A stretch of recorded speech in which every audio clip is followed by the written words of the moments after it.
Good morning, guys. Welcome back to Blue Ridge Silverhound. I'm your host, Sean, and we got another edition of the Pocket Change Market Report, this time for December 22nd, 2021. More than likely, you're going to be watching this either on a Thursday or Friday.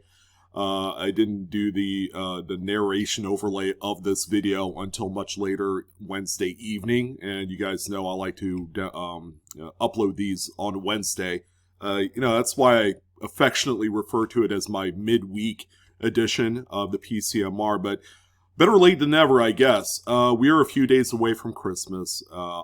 It may be a strong possibility that I will not be dropping one of these Saturday. Actually, that's pretty much a foregone conclusion that I won't be doing one of these this weekend. However, we will still be doing the regular broadcasted Monday market report where we look at graded modern coins.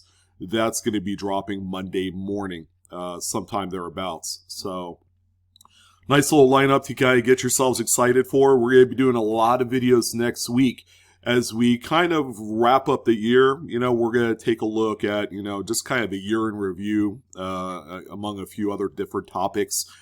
Should be a lot of fun, but you guys know the PCMR. Okay, this is the dedicated video for a lot of you that really do enjoy searching through coin rolls, pocket change, big jars of coins, just regular change that you dump in there at the end of the day. But also, furthermore, if you're also like me, you like to cherry pick coins from coin shops and shows. Maybe that coin dealer just didn't pay enough attention to a variety or an error on a coin. That's also another way of kind of, making some extra supplemental income. I know it's kind of late to be talking about supplemental cash to, for Christmas. We're 2 or 3 days out from that. But, for the foreseeable future, this is also going to be a great activity that just goes year round. All right. So in this video, we're going to take a look at the most relevant errors and varieties to sell on eBay within the last 24 to 36 hours. Today we got 32 coins to talk about. Very active last day and a half, as you can see in this video. A lot of great stuff. A lot of stuff that I've never talked about before, but one big error, spotlight, is going to be Cud die breaks. There was a boatload of these sold. Moderns, something a little bit earlier, kind of like mid-century, 1940s, 1950s. It's just amazing the amount of Cud die breaks are out there. As you guys know, and I've said this before, Cuds are king in the secondary market. And for a lot of people, they really don't know what they're looking for. So we're going to kind of take a look at that in this kind of like nice little bowl of other things that we have going for today. So this is going to be a nice little pickup lesson of another coin that you could look for in pocket change. So without further ado, I figure let's go ahead and jump right into the goods, starting out with a 1944S Lincoln wheat cent. As you can see, I mean, this coin has circulated a good deal. It's not a beauty. Some will look at this that are not quite versed in error coin terminology and see this as strictly damage. I mean, that's a pretty easy assessment to make because there looks like to be a pretty big gouge going across this coin. However, this is an actual U.S. mint or a coin error referred to as a lamination. All right, simply you have impurities within the composition. So the coin, in essence makes it a little bit flaky, right? Some pieces of the coin will come off. Nobody ever said that the production of planchets and the strips and all that stuff was to be perfect. All right, we're living in a world where a lot of this stuff is still being ran by man. Wait, I kind of like that. I kind of like that rhyme there. But there's also a huge element of error still out there. And that's why a lot of these coins still exist out there today. Just man-made errors, If it happens during the striking process or during the original production of the blanks, you better believe that these are going to be desirable. Now, laminations for the longest time haven't been the most desirable of errors. Oftentimes you'll have a hard time selling these for, 50 cents to $1. But we're talking about a long time ago, 2017, 2018, when nobody really paid any attention to these. But believe it or not, there has been just a resurgence, just a boom in collectability of these. And I think people are collecting them by date, by how wild they look. You know, the larger the lamination or a coincidental placement of a lamination will make it desirable. So that's what you have here. They call this a delamination, which means the piece that fits kind of like a puzzle into that spot on the obverse of the coin is completely missing. It had fallen out, whereas a regular attached lamination, that piece is still on there. But don't overlook things like this. As rough and as circulated, as crappy as they look, these are definitely worth pulling out, because this one, through 2 bids, 2 people were interested, sold for $8.46. It's not nothing, but compared to 4 years ago when it was selling for 50 cents to $1, I mean, that's a pretty big departure, and one that certainly is deserving of that kind of attention if you're looking to make some extra money on the cherry-picking activities of this. The next one that we have here is a Lincoln Memorial cent. I mean, we couldn't be any more apparent just looking at it, but this one is off-center by about 55, maybe 60%. You know, it's somewhere in that general area. What we can discern looking at this coin is that it is a modern post-1982 copper-coated zinc planchet coin. You could see the exposed zinc on the reverse. You could see a little spot of it on the obverse as well. These are collected because of the way they look. Unfortunately, what kind of suppresses the desirability or wow factor of this coin is that there's no date on there. And as you guys know, people want off-center struck coins with a date and a mint mark if that is applicable. These are widely collected in date series, so people are looking for specific dates of these coins or trying to put together a full set, whether it's the Lincoln Memorial series or even the wheat cents. We also have a few of those as well. But also another kind of like PSA for you guys. Heritage Auctions currently has an error coin sale running right now. I believe it's all one collection, and a lot of it is off-center coins, of every denomination, going all the way back to the beginning of those series, like Lincoln cents. There's a number of wheat cents and memorials that's being sold. I have a feeling that was probably a date collection that is finally getting dissolved into the marketplace, which is good news for a lot of people that are looking for specific dates that otherwise they have never found before, like a 1928S. I saw one of those on there. It was like 20% off center. That's a beautiful example, and I'm willing to bet it's not going to come very cheap. But this one here, it's a decent looking coin. If you're just looking for an example, regardless of whether it has a date or not, this is the one for you. This one, through 7 bids, sold for $8, and that is exactly what the market is on something like this. Next up, we have this is a beater, all right? A lot of people look at this and really not pay any attention to it, but it's a 1959 Lincoln Memorial cent. We got pennies up and down the list today. This one has a really nice curved clip. It's a single clip coin. You do have a little bit of the Blakesley effect on the opposite side of the anomaly in question, which is that clip. The coin is not beautiful. It's not. This might even get a details grade just for corrosion or something like that. But, there is a collector for every type of coin. And this one, I'm willing to bet, is a tough enough date that it deserves a spot into a date set. This one sold for $8.50, and that's with 5 bids. Now, a coin series that obviously is way more popular north of the border than it is here in the States are going to be error Canadian coins. Every time I see one come up for sale, doesn't matter how pretty or how ugly they are, they always command top of the market, especially for some of the more scarcer items. And I'm telling you, if you're able to find some here stateside, you could always sell this to a dedicated collector in Canada. There are a number of well-to-do collectors that have no problem opening up their wallet or checkbook. Wait, are people still using checks?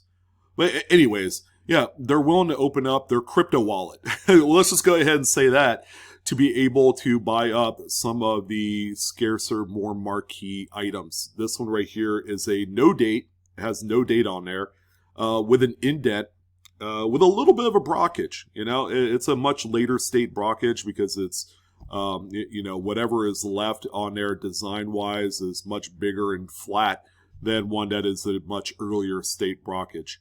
But this one right here, I mean, it's not the prettiest, but I'm willing to bet this is an error that you don't see that often coming from a Canadian coin. This one sold for $50.66, which is quite a nice amount of money. And then how about this one? I thought this one was pretty neat. Not really sure if it got any help, and you're going to see why I said that. This is a 1974 Canada penny, or cent, or however you want to call it. I mean, it says cent on the coin, but, you know, there are purists that say, well, a penny is from England, so it shouldn't even be said in Canadian or United States coins. I'm like, whatever, dude. But anyways, this one right here is both a retained and a delamination, okay? And the big reason why is that the piece just simply falls out. And the reason why I'm saying maybe it was helped along is normally pieces like this that just fall out, well, have fallen out a long time ago, but finding one that has a piece of this type, you know, is quite scarce. And the only reason why that would be the case is if it was still stuck onto the coin and then helped along at some point. But this is just a really cool example. I mean, if you look at the positioning of where this lamination is, you'll see that it's right in front of Queen Elizabeth's face. And I think that's pretty neat. It just barely touches her nose. This particular coin right here is sold for $95.90, if you could believe that, as a buy it now listing. I believe this was also the same seller as the previous coin. So there you go. Just, again, more proof that Canadian coin errors certainly do command a top margin type of market. All right, getting back to stateside, we have another Lincoln Memorial. Again, keep in mind and note the condition of a lot of these coins, okay? Some people, especially the people that aren't really into coin collecting and really take for granted the fact that they get these things back in change and then they just toss them aside somewhere or give them to their kids. Keep in mind, there is real money to be found in your pocket change with just, I mean, it's the most overused phrase in not only YouTube, but coin collecting. Check your change. There's coins to be found worth lots of money. I mean, you guys have heard that to death. I mean, this holds true. This thing is a crap show. But if you look close enough, there's some strike through going on, some clogged die issues. This is a 1990 something. I mean, I could see remnants of what would be a 9 right here. It could be a 6. That could be a 1996 Lincoln. But of course, you also see the B in Liberty completely filled as well. So that's just a case of impacted grease and debris right in those areas on the die, and that's why it doesn't quite translate onto the coin. Just a really neat example here that sold for $10.50, and that's with 6 bids. Now here's a 1921 Lincoln Wheat set. Now the coin is in rough enough shape, or not really rough, but circulated, that, you know, it's worth about probably 10 cents if it had nothing going for it. It's a common date and much lower grades. However, if you look close enough, on the reverse of this coin, you have more lamination issues. So that's just a case of like bad annealing processes, maybe too much heat or too little heat that causes the planchets to come up this way. But after the strike and you have little pieces that fall off, I mean, that's quite cool. This one right here, you have retained lamination pieces, but you also have delam as well. Or that could possibly be a strike through. I've seen strike through lamination detachments before. I mean, I think they're really cool, but they're very similar to a regular lamination.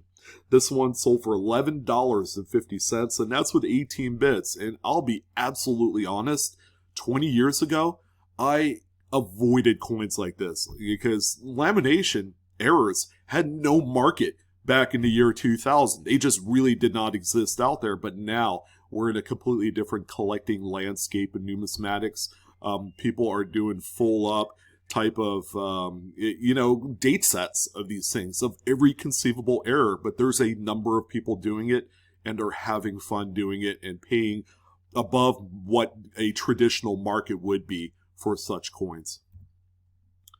Now this one's pretty neat here. This is a 1990 Washington quarter. It's got a full date. I give it that. I mean, this one gets all sorts of props just based off that. But much like the, I guess, what is it, Lincoln Cent or whatever it is that we saw earlier, this one has an indent with it, just an early brockage right on there. I think this is the most gnarliest looking error I've seen in quite some time. So the earliest state of brockage that you obtain on the coin, and keep in mind, these are two coins that at one point were mated together during a strike that ultimately led to the coin that you see here. Now the other, it would be just a perfect scenario if the owner of this coin had also the mated other coin that goes along with it. It's kind of like a puzzle piece. I think that would be just really neat.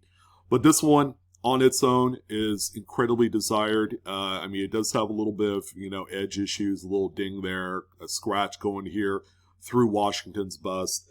But at the end of the day, it's what the market commands. And this one sold for $149, and that's with 15 bids.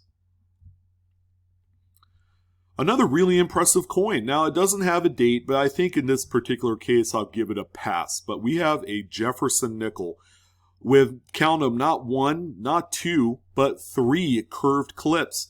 And they're all quite deep. These are not shallow little ninny-nanny boo-boo type clips. These are really big clips, which kind of transforms the overall shape of this coin and makes it completely something different. Okay, I really like that. Furthermore, it's a really nice high grade. And I've come to the conclusion that this was probably a coin that was discovered in an earlier mint bag, probably right after release this was found. That's where normally you would find crazy errors like this. You won't normally find these in circulation unless they have much shallower clips on there. But in any event, this particular coin realized $31.58, and that's with 17 bids. I mean, a lot of people were interested in this one. Okay, the pictures aren't too great, and I've noticed that this particular seller had used just a regular jeweler's loop, and they took the picture through the loop of the coin, and that's kind of why you have this weird kind of fisheye effect there. So that, just to let you guys know, that's what this looks like.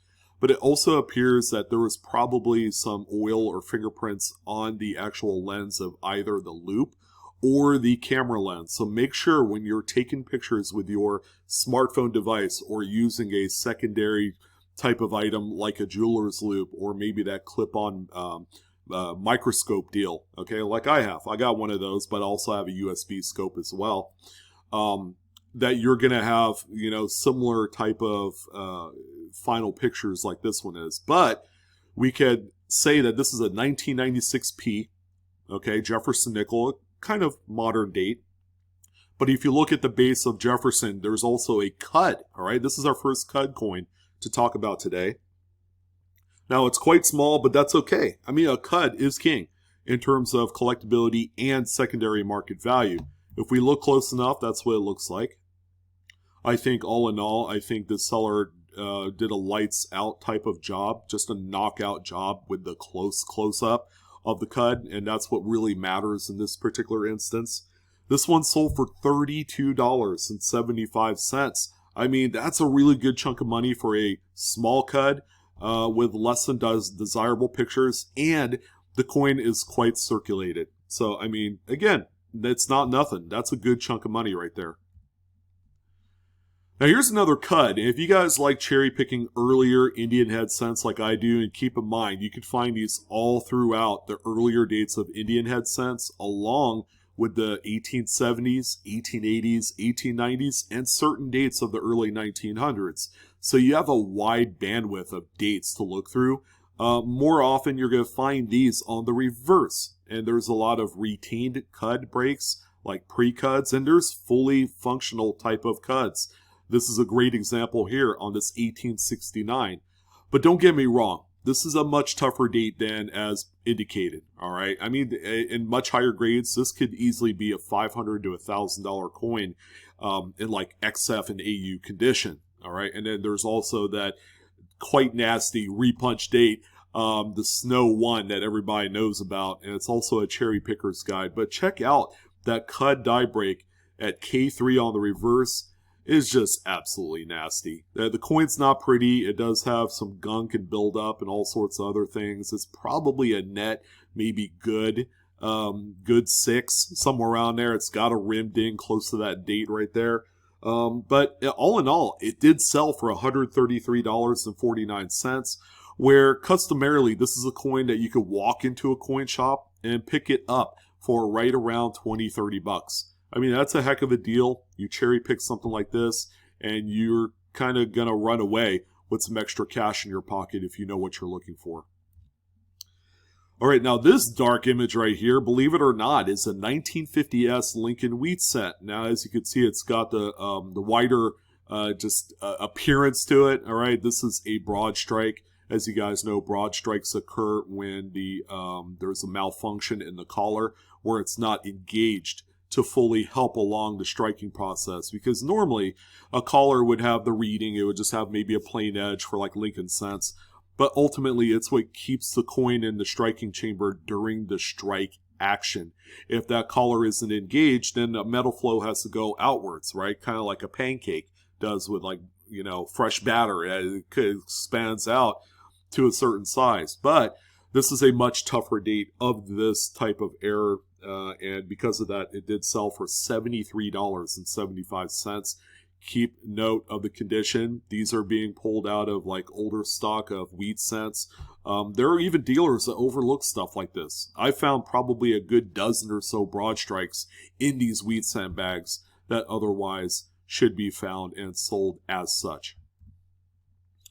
Now, this is a really cool one here. This is a much common date of what I like to call the two-feather buffaloes. Well, it's not what I call it, but it's what the community calls it. Of course, these are all cherry pickers guide varieties. They're widely collected. Every single date of two feathers is incredibly desired. All right. Now, normally under regular striking, fresh die circumstances, you would have a third feather right here, right where my mouse pointer is in this area. But this one has been over abraded or over polished at one point.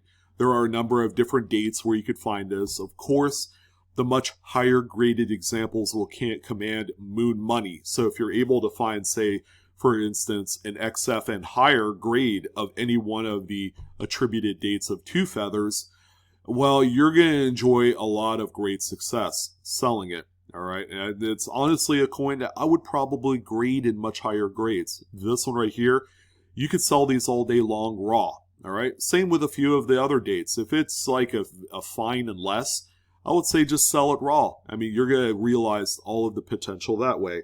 This example, albeit one of the more common dates for two feathers, and the grade is not fantastic, sold for $20.08, and that's with 14 bids. Very nice. Now, this one right here, I know it's tough to see, but this is a 1970D Lincoln Memorial cent. Now, this one was struck on a planchet that had split, all right? It's split right down the middle, so it's like half the thickness of what a normal Lincoln cent planchet would be. You could just see the various striations of the planchet split, which would be the reverse, was actually the part that had all of the splitting on there. But this is a very, very nice Lincoln cent. Again, a very, very well circulated example that sold for $24.40, and this time with 3 bids. We got more cut action. I mean, this is a really good one. If you guys on the West Coast are feeling a little bit left out when you watch this video, I have good news. 1974D Lincoln Memorial cent with a big, huge cud right above Lincoln's head. This is a common spot for these, especially on Denver's. I'm happy to say that there are Denver Cuds on not only Lincoln cents, but Jefferson nickels as well. It's kind of a really nice change of pace, but you also notice the weakness right here on the word cent on the reverse. This is the exact opposite side of where the cut is on the obverse. But this is just a really stellar looking coin. It's a nice brown example. It's not low ball. It's not damaged. There's no carbon spots. I'd say this one's a home run. And the market seems to think so as well.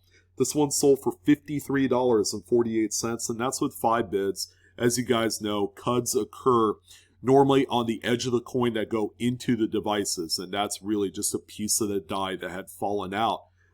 So when it strikes subsequent coins, you're going to have a void in that area, just a raised blob of metal that's up on the regular, I guess, height of where that planchet is for that coin.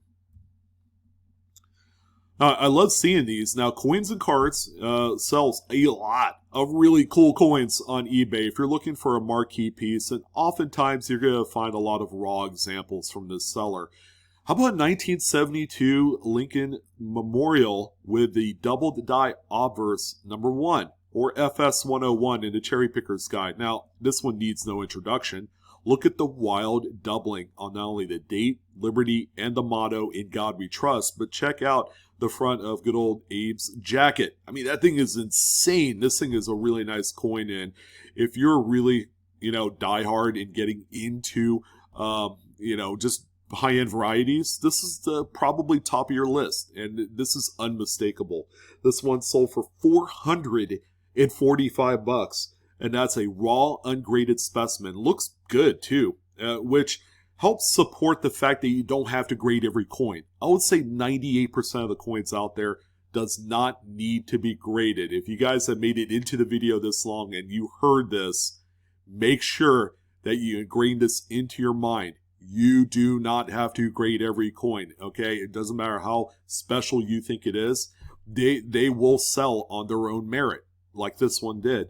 There's a shot at the reverse, just a beautiful looking coin. Of course, 24 total bids accumulated to this amount of money. Now, believe it or not, this is our probably one and lone only singular piece of paper money this week. And, I will do, PCMRs where there's maybe one or none currency. And then there will be some episodes where I kind of splash in maybe 10 out of the 30 subjects that we talked about. But we have a 1958 $10 Fed Reserve note. I mean, looking at the front of the note, there's really not a whole lot to really, captivate your attention. Some would say, well, look at that overprint right there. It's a little bit shifted. Well, it's not enough to really, make just huge amounts of premium on it. But when you look on the reverse, oh my God, what happened here? We have a completely misaligned back print. Compared to the front where it's perfectly centered and then you have this off-center back print. I mean, this is a misalignment and not a cutting issue. Obviously, that's apparent here, but it's a really good looking note, and this is probably one that, if you play your cards right, you could probably cherry pick one of these at a shop or show. There are just some maybe collectors and dealers that really don't know what they have here. This one sold for $229.69. And that's with 66 bids. This one has some heavy bidding activity. All right, here's another good one. 1978 Cud. All right, we got that Cud there, right under the, right below the date on the obverse. What's kind of strange is there's not a whole lot of weakness here on the reverse. Maybe right over the word "of," you could see just a little bit of weakness. It's not something that I would say is substantial, but again, keep an eye on the condition. These things don't have to be cherry to be worth a lot of money. This one sold for $46.50, and that's with 12 bids. This is a little bit tougher date to find these. And another one here, how about a Steely 1943? Now, this is a common cut to find on a steel cent, and I think they're just cool. The steel cent by itself is a one-shot just wonder. Because of that, it has lots of popularity. It has loads of eyes, especially on much higher graded examples. But this one right here, with a Cud die break, you can even see the weakness on Pluribus Unum on the reverse. That's what you want to see. Sold for $34.77, and that's with 4 bids. This one is circulated quite a bit. And here's another neat one here. Now, this one has what they call either an end-of-sheet clip or a ragged clip. I mean, you could use it either or. It's a 1919 Lincoln wheat cent. This thing is a beauty. I mean, in terms of eye appeal, I think this is my favorite look of a Lincoln cent, bar none. I think it beats out a lot of full reds because, when you get into full red coins, especially of the teens, 20s, and 30s, I mean, you know, you look at those and they might have uneven luster, or they might have a ton of carbon spots. But this one right here, I could honestly say is my favorite look, that red-brown appearance. But getting back to the error, you can see just an uneven clip. All right, so that's an end of sheet type clip or a ragged clip. But this one sold for $40. Man, that's a steal. I should have bid on that one if I had known it was on there. And that's with 6 bids. So there you go. Here's a 1934 Buffalo nickel. I mean, you obviously see the weakness in the strike on the reverse, so that could be just a buildup of grease. I don't think it's a tapered planchet because you do have a nice full rim in this area. So obviously the coin is not as thin on that side. But you do see a little bit of, a weakness here above the foreign date. So yeah, I would say that there was probably a good coating of grease on the dies before this one was struck. This one sold for $21, and that's with 3 bids. Now this one's crazy, and I would say that I would probably easily overlook something like this. All right, so it would take a really eagle-eyed collector to notice this one, and the amount of money it's sold for will shock the bejesus out of you. It's a 2021 P Roosevelt dime. Now, at first glance, you would say to yourself, it's just a really nice-looking coin. Albeit it does have a fingerprint on the obverse. You could see it behind Roosevelt's head. But if you get in close, man, we got some die clashes here. You have the oak leaf right here that's clashed into that part of the die. You also have some clashing in front of Roosevelt's face. That's a very common place for clashes. And then you also have the normal profiling of Roosevelt's head clashed on the reverse, which is quite neat. I mean, you know, you really have to look hard to find one of these, and this seller did just that. And because of that, this person was able to obtain, oh my goodness, $19.75 with 2 bids on what I would say is just a fringe desirable coin. You know, it's not one that's going to wow you. It's not the strongest clash die that I've seen on a Roosevelt, but man, if you really look hard enough, you would find gems like this. And if you could turn each one for a $20 bill, sign me up. That's a good one. Now, a quick little update on the good old Washington crossing the Delaware. We did have a Crown die chip progressed coin on this week's list, although not a full one, but this one right here is a good one nonetheless. This is kind of like what I call the mid-state type of appearance of a crown. It doesn't quite go into any of the devices like E pluribus unum or anything like that. So, you know, still another coin to pull aside. This one sold for $34.54. I think the grade really helped this one obtain and achieve the amount of money it did on this listing. 1945 Lincoln Wheat Cent. Again, another beater, and this one went undetected for the longest time. I'm willing to bet probably 75% of the people that actually looked at this coin long enough than 1 second will say, yeah, that thing's damaged, it's toast. But, you know, if you know what you're looking for, you could really take advantage of something. This one has just a big, large lamination detachment. You do have a little piece that's still attached, and coincidentally, it's the date, which matters. That's important.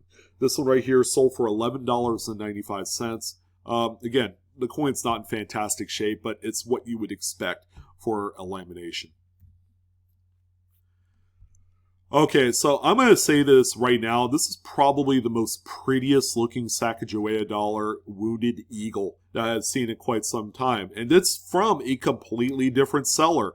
Kudos to this person that found this, but there's always a but to something. It didn't quite sell for what I feel is like the full potential. I mean, given the fact that this is easily like a mid-state 63 and would be worth probably $200 to $300 graded.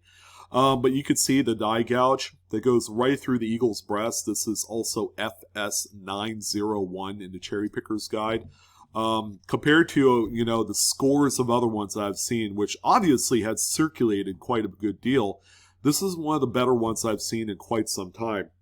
This one right here sold for $95.25, and that's with 9 bids. Again, it's not nothing. That's a really good amount of money for a coin like this, but In the real world, based off of grades, this one should have commanded 150 to 200 bucks.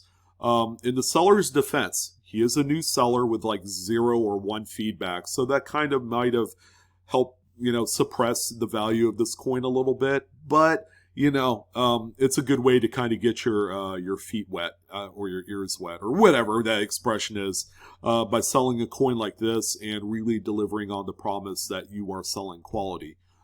Just a really good lights out coin. I'm glad that this one came to market, and I'm sad that I missed out on it because I am looking for a really nice example of this coin. Here's another good one here. Probably sold for a lot less than, what previous examples had sold for. This is a 2004D, another Denver. This is the Wisconsin State Quarter with the low leaf variant.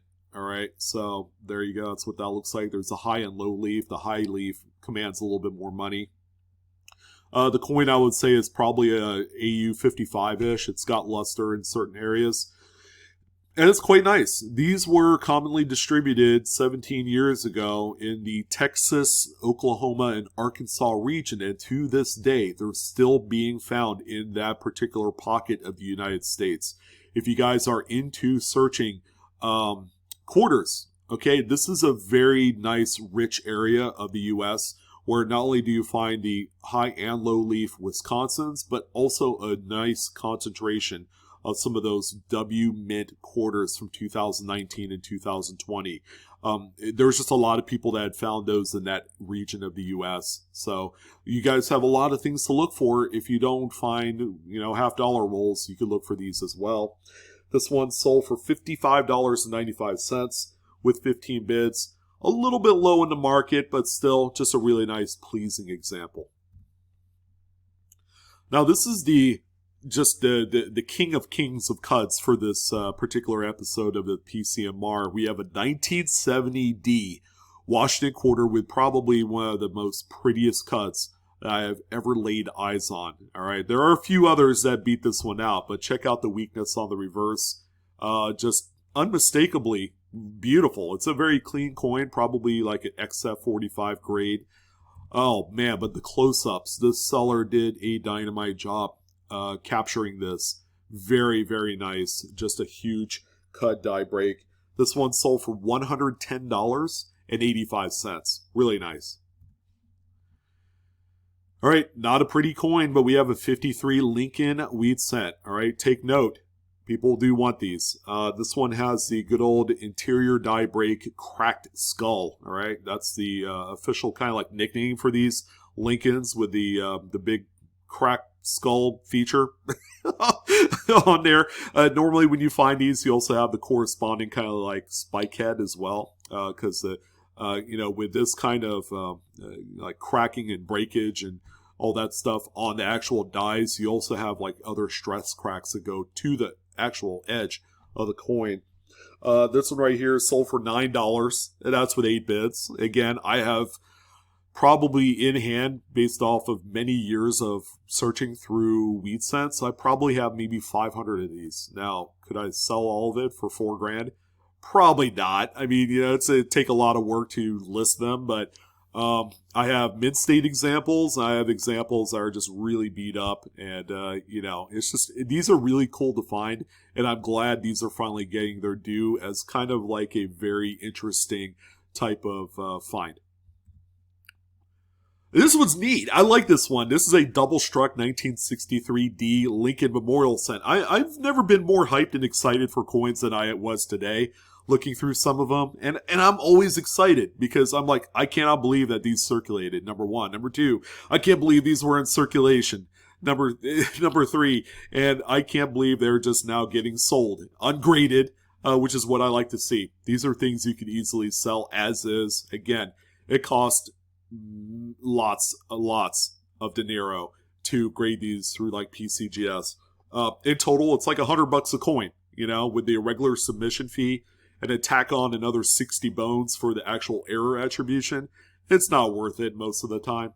But look at this thing, man! It's got 2 dates on there. I mean, how cool is that? And this is a coin you guys want. All right, if anything, This is a coin that you have to add to your collection 2 dates on a double strike, where the second one is off center by like 80%. This one, I can't believe this one sold for only $67.10. And that's with 10 bids. This looks like it could be like a $200 to $300 coin. Because it's really not that common to see these with 2 fully readable dates.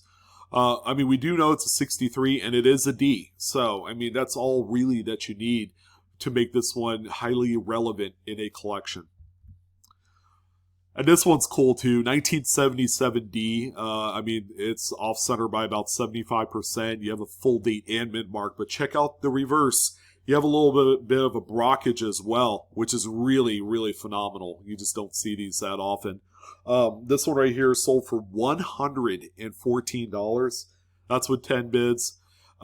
It's a really rare occurrence to find an early brockage type, piece on the reverse of these, where normally it's a uniface where you don't have any brockage at all. Glad to see this one made it out into the marketplace, but boy, is this one going to be holed up in a collection for a long time. Another brockage. Man, I love these. I haven't talked about brockages quite as much as I have here recently. This one is another nice later model copper.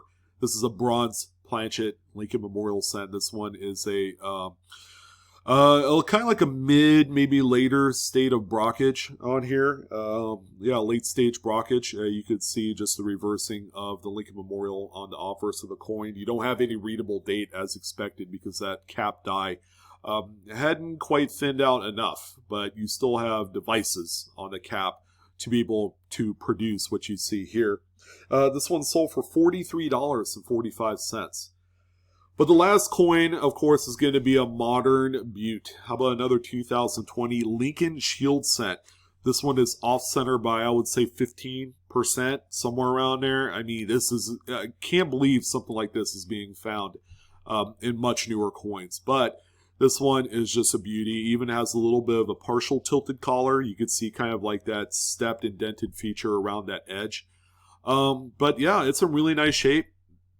You don't see these that often. And again, we're talking modern era coin right here. This one sold for $31.99. Not too bad. We've seen quite a few 2020 and 2021 Lincolns that are off center. So yeah, the mint obviously did not care too much, or quality control was non-existent during these 2 years. Another thing to look out for, these are really cool. But that's going to go ahead and do it, guys.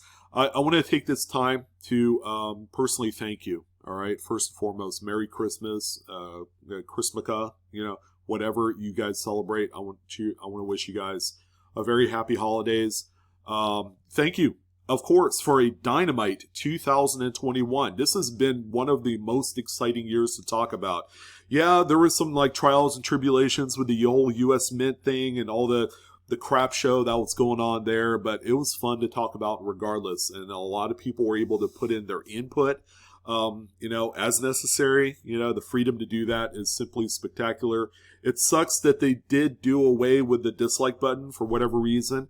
Again, I hear it's to, kind of mitigate the troll factor. I mean, if you dislike the video, just go ahead and do it. But, I want you guys who really don't care too much about me, I want to let you guys know that I don't take any of it personally. You guys don't like my content for a reason, and it's whatever. It is what it is. But I want to take this opportunity to thank each and every single one of you for at least touching and clicking into the video and watching however much of it as your heart desires. We talk about a lot of good stuff.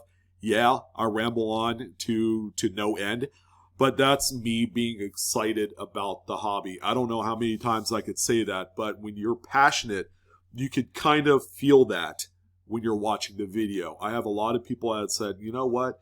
Yeah, you ramble on and you talk way too damn much, but I don't care. The information is gold. All right, and a lot of people have found some phenomenal coins. A lot of people have made lots of money doing what I do, even though I don't get the benefit of doing that because I'm on the West Coast. But please, guys, thank you. Be kind to each other. Enjoy your weekend. Enjoy the holidays. I'll see you sometime between now and Monday, I'm sure. But that's going to go ahead and do it. I'm your host, Sean, with Blue Ridge Silverhound, Coinaholics. As always, discovering together, making memories happen, and doing the damn thing. That's what we do around here, boys and girls. That's it. All right. Have fun. And I'll see you on the next coin video. So long.